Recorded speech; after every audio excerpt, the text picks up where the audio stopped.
જય માતાજી દાયરાને કેમ છો બધાય મજામાં જશો। આજે અમે જઈ રહ્યા છીએ ગઢવારા વાછડા દાદાના મંદિરે, જે આવેલ છે નાગનાથ ગેટ જૂના કુંભારવાડામાં।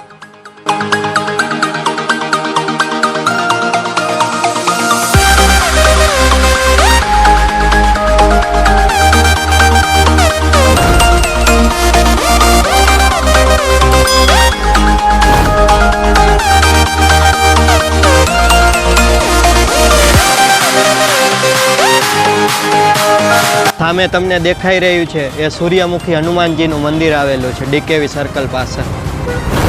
જીજી હોસ્પિટલની જમણી તરફ દાંડિયા હનુમાનનું મંદિર આવેલું છે, બહુ જૂનું।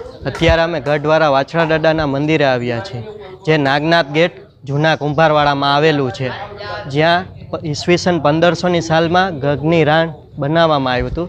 ત્યાં વાછડા દાદાનું મંદિર આવેલું છે, જે તમે જોઈ રહ્યા છો અત્યારે, કે જ્યારે નાગમતી ને રંગમતીના નદીના કિનારે હોળીની અવર જવર થતી હતી, તે સમયે પણ ગઢવારા વાછડા દાદાના થડાની જગ્યા રાખેલ હતી।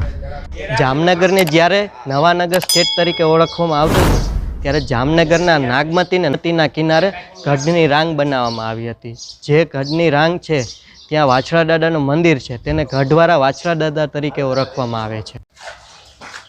અમે અત્યારે આવ્યા છીએ શ્રી વાછડા દાદાના મંદિર, જેને ગઢવારા વાછડા દાદા તરીકે ઓળખવામાં આવે છે। જય વચરાજ મિત્ર મંડળ દ્વારા આ મંદિરનું બધું કરતા મિત્ર મંડળ છે। તો અત્યારે અમે બધું મંદિર વિશે પૂરો ઇતિહાસ જાણીશું રાકેશભાઈ સોલંકી દ્વારા। મારું નામ રાકેશભાઈ સોલંકી છે। જય વચરાજ મિત્ર મંડળ સમાજ સેવા ટ્રસ્ટ અમે ચલાવીએ છીએ, અને છેલ્લા 15 વર્ષથી અમે સક્રિય છીએ અહીંયા આગળ દરેક। અને આ મંડળની અંદર લગભગ એમ સમજો કે 18 કોમનો વરણના છોકરાઓ અહીં કામ કરે છે।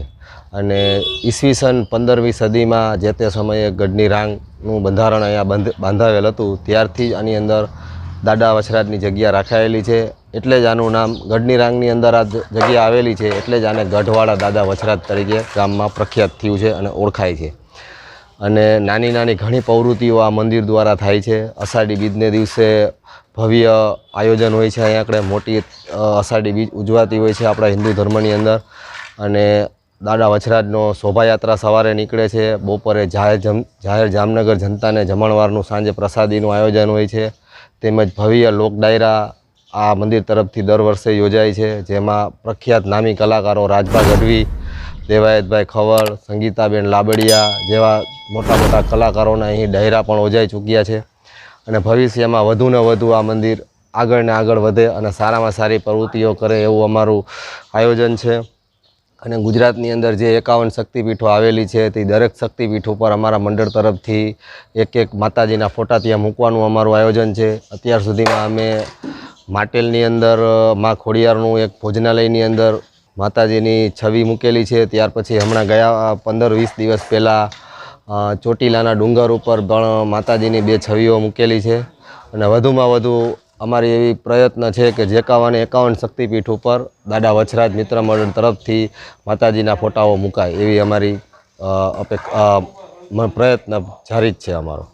આ મંદિરની અંદર જે આ પ્રતિમા દાદાની આવેલી છે, એનો વજન 700 થી 800 કિલો છે, અને અખંડ મૂર્તિ છે, કોઈ પણ જગ્યાએ હાથ કે પગ એના ચોંટાડેલા નથી।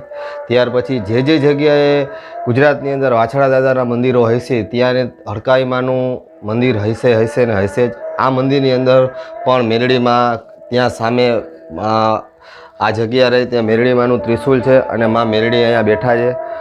અને જે લોકો ભવનું ભાથું લઈને આવે છે, અહીંયા આપણે લાખો કરોડો માણસોની અહીંયા આપણે મનોકામનાઓ પૂર્ણ થાય છે। કોઈને કૂતરું કરડ્યું હોય, કોઈકને ઝેરી નાક કરડ્યો હોય, તો જે લોકો દાદામાં શ્રદ્ધા અને વિશ્વાસ રાખે છે, અને એ ખાલી દાદાનું નામ જે તે જગ્યાએ કૂતરું કરડ્યું હોય ખાલી ત્યાં લઈ લે છે, તો એને કોઈ દી હડકવા ઉપડતો નથી, તેમજ એને ઝેર ચડતું નથી। એવા દાદાના ભરચા છે અહીંયા મંદિરની અંદર। અહીંયા આપણે માણસો જામનગર, રાજકોટ, મોરબી, પોરબંદર, ભાવનગર, ગુજરાતના અનેક સ્થળોથી માણસો અહીંયા પોતાનું મનોકામના લઈને આવે છે, અને એવા ઘણા પણ માણસો છે કે જેની મનોકામના દાદાએ પૂર્ણ કરેલી છે। શ્રી વચરાજ ગ્રુપ મિત્ર મંડળ ગ્રુપથી અમને જે સપોર્ટ મળ્યો તે બધાનો ખૂબ ખૂબ આભાર।